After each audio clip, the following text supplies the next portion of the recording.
नमस्कार दोस्तों, स्वागत है आपका फिर से हमारे चैनल में। दोस्तों आज हम और एक इंटरेस्टिंग वीडियो लेकर आए हैं, तो वीडियो में एंड तक बने रहना और वीडियो अच्छा लगे तो लाइक शेयर एंड सब्सक्राइब करना ना भूलें। दोस्तों आज जो हम वीडियो लेकर आए हैं वो है जो 2001 में दिल्ली के पार्लियामेंट में अटैक हुआ था उसके बारे में। तो दोस्तों चलते हैं टॉपिक पर।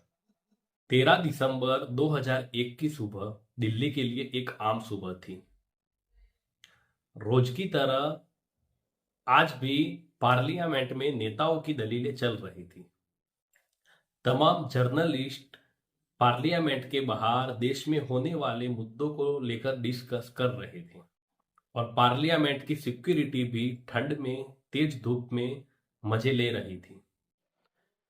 हर चीज रोज की तरह नॉर्मल चल रही थी और किसी को पता नहीं था कि आज लोकतंत्र के मंदिर में कुछ बड़ा होने वाला है और इतना बड़ा कि पूरे देश में हड़कंप मचने वाला था।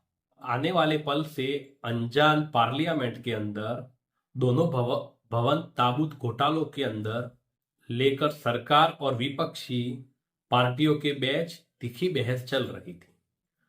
तर्कों के साथ शुरू हुई संसद की कार्यवाही अब जोरदार हंगामे में बदल चुकी थी। स्थिति को बेकाबू हुआ देख के स्पीकर 40 मिनट के लिए सदन को पोस्टपोन कर देते हैं, जिसके बाद प्राइम मिनिस्टर अटल बिहारी वाजपेयी और लोकसभा में अपोजिशन की लीडर सोनिया गांधी का काफिला अपनी सरकारी आवास की तरफ निकल पड़ता है। कई बड़े मंत्री और लीडर घर चले जाते हैं, पर अभी भी पार्लियामेंट के अंदर कई बड़े बड़े मिनिस्टर मौजूद थे, जिसमें होम मिनिस्टर कृष्णा आडवाणी और सुषमा स्वराज जो उस टाइम विदेश मंत्री थे समेत 200 से ज्यादा मेंबर्स शामिल होते हैं।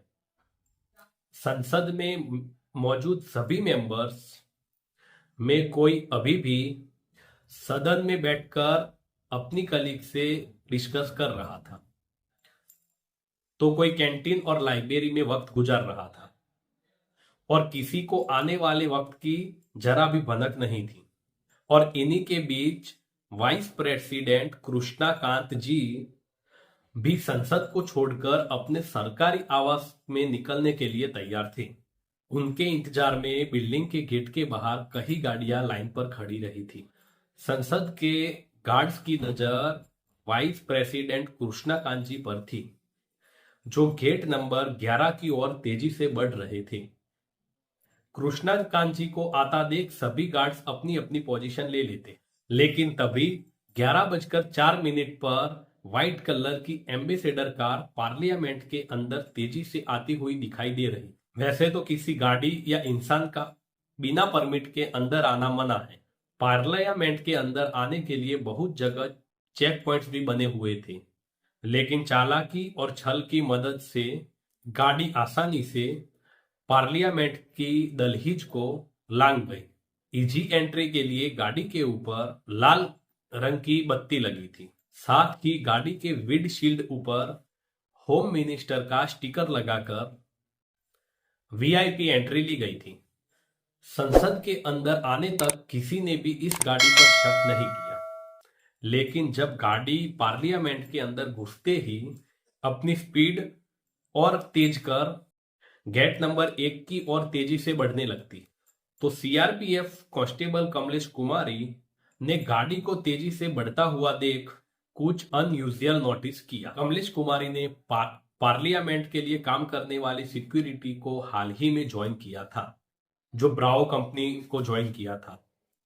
जिस वक्त गाड़ी पार्लियामेंट में एंट्री लेती है तब कमलेश कुमारी सिक्योरिटी राउंड के लिए निकली थी। गाड़ी की रफ्तार और डायरेक्शन को देखकर उन्हें थोड़ा शक हुआ।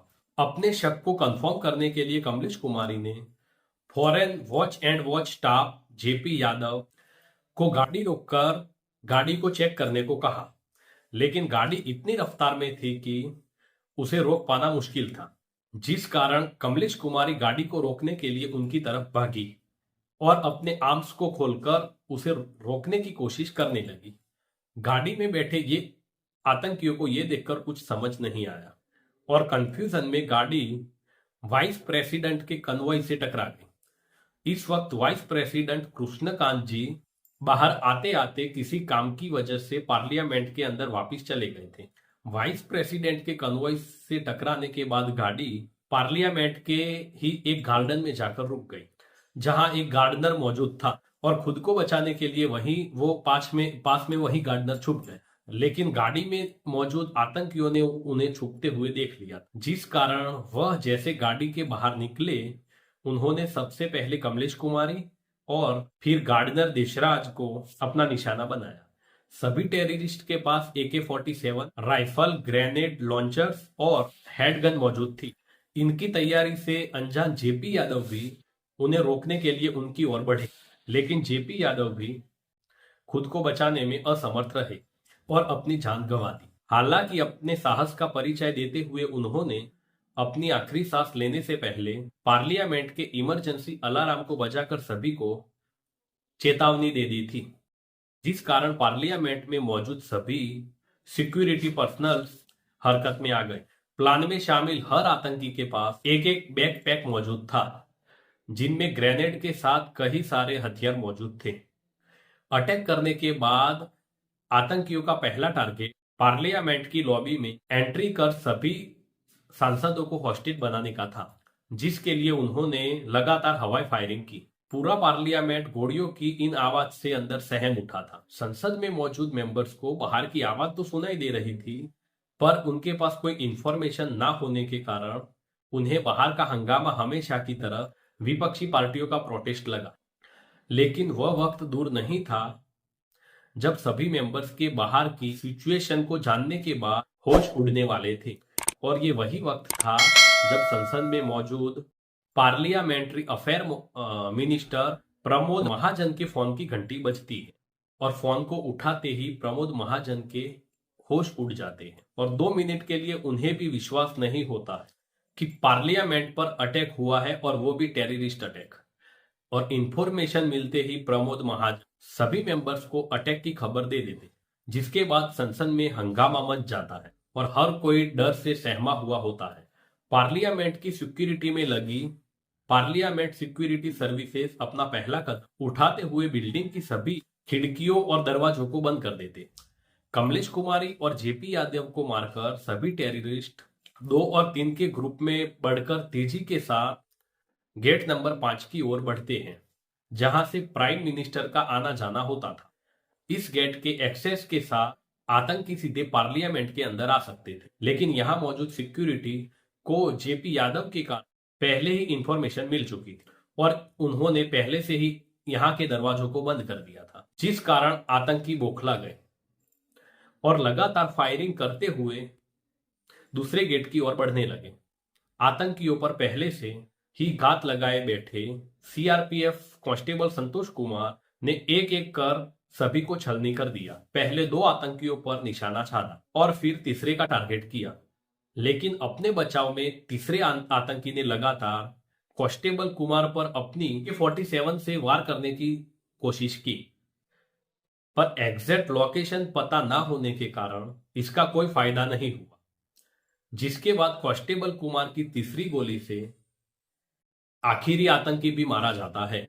इस वक्त तक 3 आतंकी खत्म किए जा चुके थे, पर अभी भी 2 टेररिस्ट जिंदा थे और दोनों लगातार फायरिंग करते हुए अलग अलग गेट्स की ओर बढ़ रहे थे। लेकिन जब दोनों ने देखा तो इनमें से एक ने दूरदर्शन के केबल की मदद से पार्लियामेंट के फर्स्ट फ्लोर पर क्लाइंब करने की कोशिश की, लेकिन इस कोशिश को जवानों ने गोली मारकर नाकाम कर दिया। पर गोली लगने के बाद भी ये आतंकी हार नहीं माना और वापस उठकर पुलिस वालों की तरफ ग्रेनेड फेंककर गेट नंबर 5 की ओर जाने लगा, पर पुलिस के लगातार फायरिंग के कारण गेट नंबर 5 पर पहुंचने से ही पहले इसकी मौत हो गई। लेकिन अभी भी सांसद पर वार करने वाला आखिरी आतंकवादी बचा हुआ था। इससे अंदाजा था कि इसका यहां से यहीं सलामत निकलना नामुमकिन था।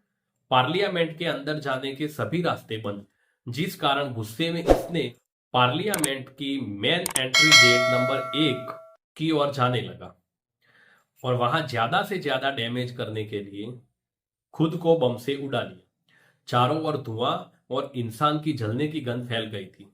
हर कोई डरा हुआ था और मीडिया लगातार हर खबर को टेलीकास्ट कर रही थी और मीडिया के भी कई लोगों को चोटें आई थी। पांचवें आतंकी के मरने के बाद भी पुलिस और पार्लियामेंट सिक्योरिटी की सर्विस यूनिट अपनी अपनी पोजीशन से हिला नहीं। किसी को पता नहीं था कि असल में कितने आतंकवादियों ने हमला किया था, लेकिन जब लंबे वक्त तक सामने से कोई फायरिंग नहीं हुई तो पुलिस बाहर आई, जिसके बाद एम्बुलेंस की एक एक करके कई गाड़ियों ने पूरे पार्लियामेंट के आगे भीड़ लगा दी। पार्लियामेंट के एक एक कोने की भी चेकिंग की गई। मीडिया ने भी संसद के बाहर लाइव टेलीकास्ट रिकॉर्डिंग शुरू कर दी। हर तरफ खबरों में बस पार्लियामेंट हमले की ही बात चल रही। हमले के पूरे 3 घंटे के बाद सभी पार्लियामेंट से मेंबर को बाहर लाया गया। करीब 45 मिनट चले इस आतंकी हमले में संसद के सुरक्षाकर्मी और दिल्ली पुलिस ने अपने साहस के साथ आतंकियों के हमले का मुंह तोड़ जवाब दिया और पांचों आतंकियों को मार गिराया। हालांकि आतंकियों का सामना करने में दिल्ली पुलिस के 6 ऑफिसर्स और पार्लियामेंट के सिक्योरिटी सर्विसेज 2 सुरक्षाकर्मी वीरता और साहस का एग्जाम्पल सेट करते हुए अपने प्राण देश के लिए निछावर कर गए। जिंदगी और मौत की इस लड़ाई में एक गार्डनर की भी जान चली गई। साथ में ही करीब 18 लोग घायल हो गए। पार्लियामेंट के ऊपर हुए हमले के बारे में किसी को कोई भनक नहीं थी। कोई यह भी नहीं जानता कि हमला करने वाले 5 लोग कौन हैं। लेकिन उनके पास से बरामद हुए सामान से ये साफ हो गया कि ये किसी और का नहीं बल्कि पाकिस्तान का है। ये काम सिर्फ और सिर्फ पाकिस्तान का ही है और किसी का नहीं। सभी टेररिस्ट के बैग में से अच्छी मात्रा में ड्राई फ्रूट्स मिले जो इन्होंने सांसद को हॉस्टेज बनाने बात के लिए रखे। इनका मकसद पार्लियामेंट के अंदर बैठकर हॉस्टेज के जरिए भारत सरकार से अपनी डिमांड को मनवाने का था। इन्वेस्टिगेशन में इनके द्वारा लाई गई एम्बेसडर कार में करीब 30 किलो एक्सप्लोसिव मिला। इसमें यह साफ हो गया था कि एक गाड़ी को पार्लियामेंट के अंदर ले जाने वाले और वहां इन एक्सप्लोजिव्स का इस्तेमाल करते। आतंकवादियों ने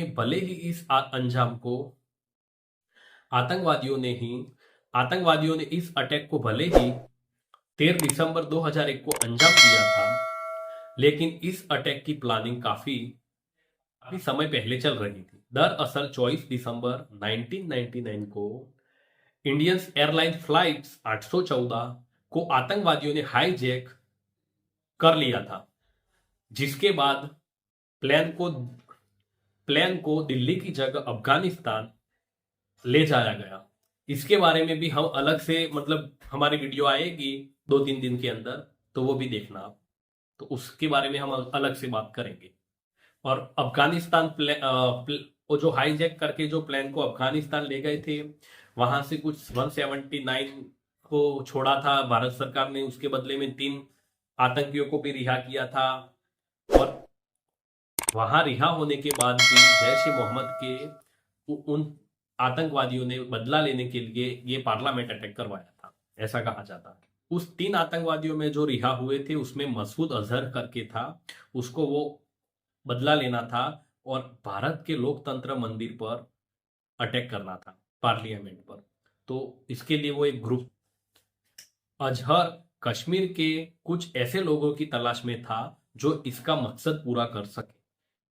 अजहर ने ग्रुप तैयार करने के लिए इंडियन एयरलाइन फ्लाइट्स 814 के हाईजैकर में से एक मोहम्मद सनी अहमद काजी की मदद ली। अहमद काजी के साथ मिलकर 5 लोगों का एक ग्रुप तैयार किया। में सभी वह लोग थे अजहर के मकसद को पूरा करने के लिए अपनी जान भी दे सकते थे। ग्रुप बनाने के बाद अजहर ने पार्लियामेंट अटैक खुद प्लान किया था। भारतीय जेल में वक्त बिताने के कारण अजहर को भारत की अच्छी जानकारी हो गई थी। जम्मू कोर्ट भलवाल जेल में सजा काटते समय अजहर ने काफी इंफॉर्मेशन इकट्ठा की और अजहर ये भी जानता था कि पूरी दिल्ली और इवन पार्लियामेंट की भी जो सिक्योरिटी है वो इतनी अच्छी नहीं है। पार्लियामेंट की और जाती सड़कों पर गाड़ियों की प्रॉपर छानबीन के लिए इतनी टाइट सिक्योरिटी नहीं है और ना ही कोई बैरिकेड्स लगे हुए हैं। और बस इस वीक सिक्योरिटी का फायदा उठाकर अजहर अपने मंसूबों को पूरा करना चाहता और उसे ये भी पता था कि इस एरिया में सीसीटीवी कैमरा की भी संख्या काफी कम है। और इन्हीं सब बातों को ध्यान में रखकर अजहर ने अपनी टीम को पूरा प्लान समझाया। पार्लियामेंट के मेन गेट को राइट साइड से जाकर इजीली एक्सेस किया जा सकता था, लेकिन यहां तक पहुंचना इतना भी आसान नहीं था, जिस कारण पैदल जाने की जगह से गाड़ी के इस्तेमाल को प्रायोरिटी दी गई। प्लान के हिसाब से सभी आतंकियों को गेट नंबर 1 के पास आकर मूविंग कार से जंप करना था और कार में ग्रेनेड फेंकना था, जिससे मूविंग कार गेट नंबर 12 पर पहुंचकर ऑटोमेटिक ब्लास्ट हो जाए।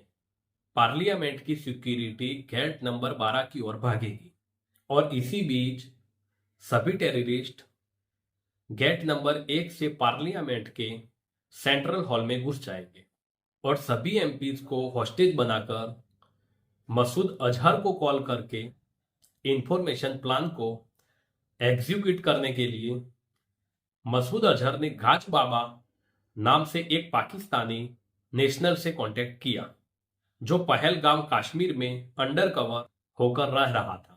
गाज बाबा का काम 5 लोगों के फिदाई स्क्वाड को कुछ दिन अपने पास रखकर शेल्टर देने का था।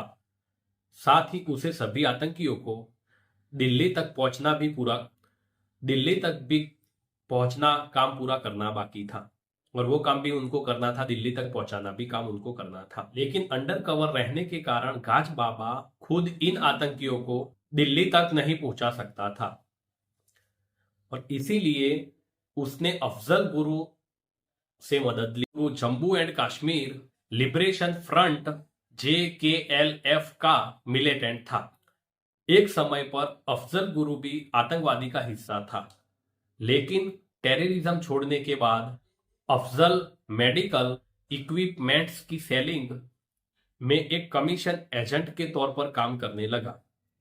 गाज बाबा जानता था कि अफजल गुरु फिदाई स्क्वाड को आराम से दिल्ली पहुंचा सकता है।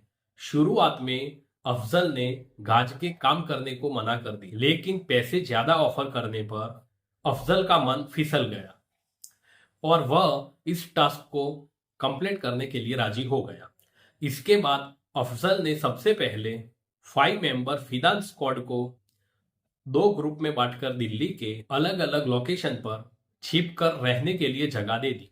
उसके बाद दिल्ली के ही एक लोकल कंप्यूटर ट्रेनिंग सेंटर से सभी के लिए फेक आइडेंटिटी कार्ड बनवाए।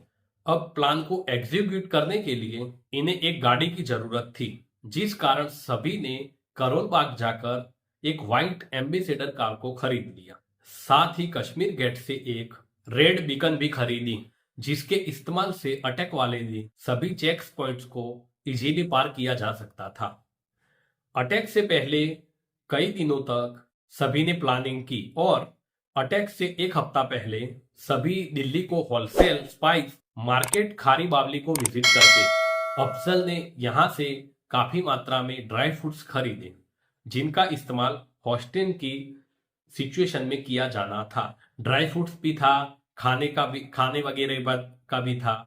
इसके बाद सभी ने ब्लैक्स मार्केट से कई केमिकल भी परचेस की, जिसके इस्तेमाल से एक्सप्लोजिव्स बनाए जा सकते थे। पूरी प्रिपरेशन खत्म होने के बाद अभी अपना आखिरी मील लेने के लिए ओल्ड दिल्ली के पास फेमस रेस्टोरेंट को, जहां सभी पेट भरकर मटन और कबाब खाते हैं और ये मील इनकी लाइफ का आखिरी मील भी हो सकता था, जिस कारण अफजल सभी को मन करे उतना पेट भरकर खाने को कहता है। बस इसी दिन के बाद सभी अपनी मौत को दावत देने के लिए 13 दिसंबर को फुल प्रिपरेशन के साथ पार्लियामेंट पर अटैक करने के लिए निकल जाते हैं। पर अफसोस, संसद को तबाह करने का इनका मकसद सिर्फ मकसद ही रह जाता है। अटैक के बाद जहां एक तरफ पुलिस की इन्वेस्टिगेशन चल रही थी और लोग अरेस्ट हो रहे थे। वहीं दूसरी ओर भारत सरकार भी ईंट का जवाब पत्थर से देने के लिए तैयार हो रही। अपने देश पर ऐसा हमला होता देख भारत सरकार आखिर कैसे चुप बैठ सकता। अटैक के कुछ समय बाद ही अटल बिहारी वाजपेयी लाइव आकर इस बात की अनाउंसमेंट करते हैं कि भारत के लिए आतंकवाद एक बड़ी चुनौती है और अगर दुश्मन हम पर वार करता है तो हम भी जवाब देने के लिए तैयार हैं। संसद भवन के बाहर आतंकवादियों की पड़ी हुई लाशें, उनका पाकिस्तानी होने का सत्य हमने पहले भी कहा था और अब फिर दोहरा रहे। आतंकवाद का खात्मा हम अपने बल पर करेंगे। पीएम की छोटी सी स्पीच के साथ होम मिनिस्टर एल.के. आडवाणी ने भी साफ शब्दों में कहा था कि भारतीय संसद को चोट पहुंचाने का काम पाकिस्तानी टेररिस्ट ऑर्गेनाइजेशन लश्कर ए तैयबा और जैश ए मोहम्मद ने एक साथ मिलकर किया है और ये ऑपरेशन पाकिस्तान की आईएसआई के गार्ड्स में किया गया है। अटैक करने वाले पांचों टेररिस्ट पाकिस्तान के रहने वाले हैं। भारत इस अटैक को हल्के में नहीं लेगा और दुश्मन को मुंह तोड़ जवाब दिया जाएगा।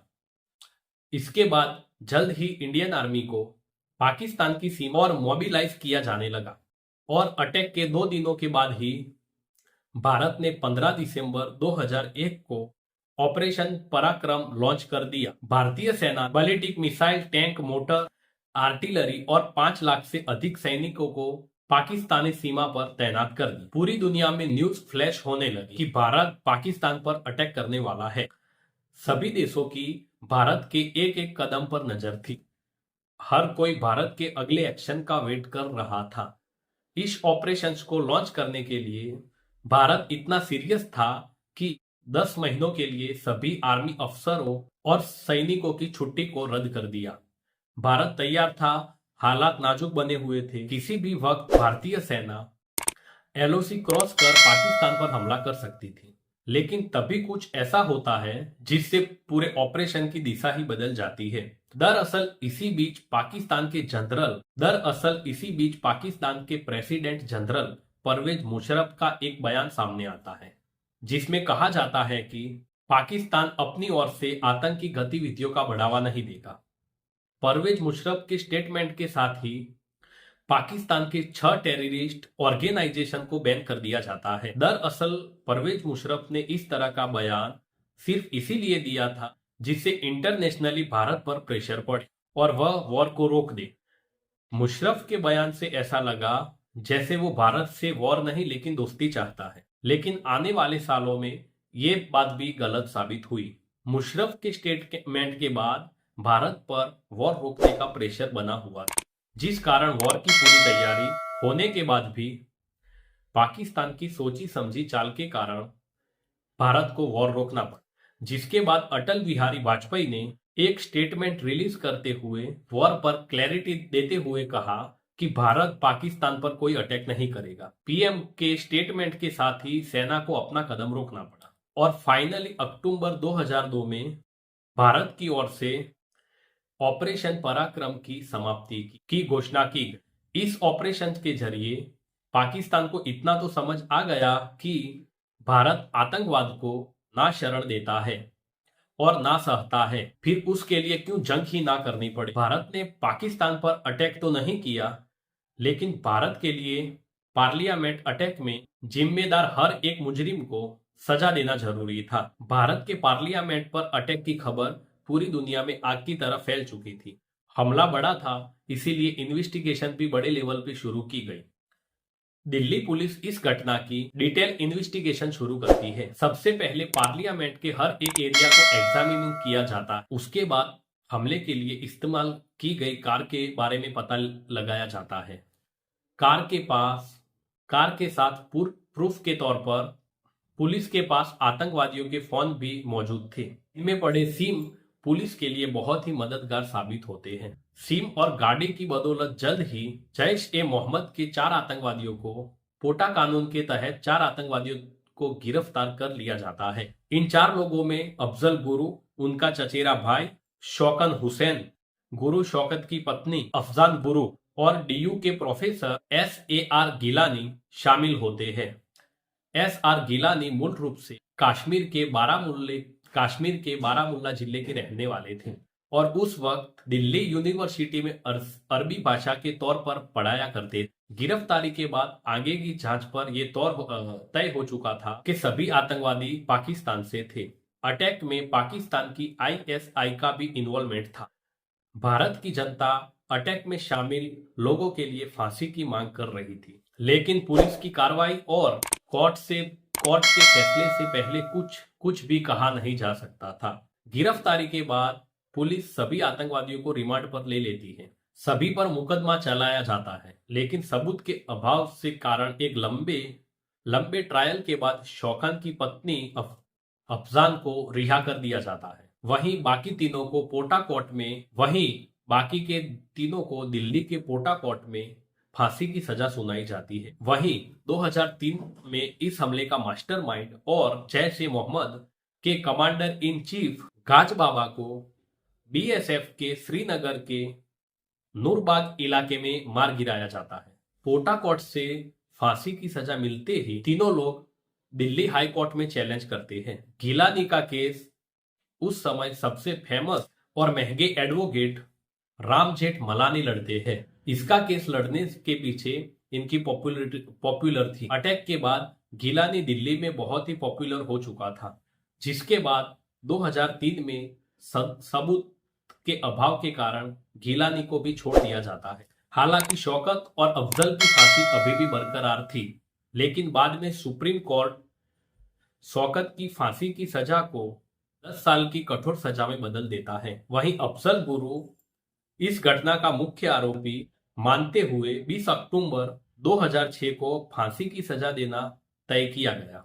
सुप्रीम कोर्ट के आदेश के बाद 20 अक्टूबर 2006 को अफजल गुरु को फांसी दी जानी थी। फांसी की तैयारियां भी पूरी की जा चुकी थी।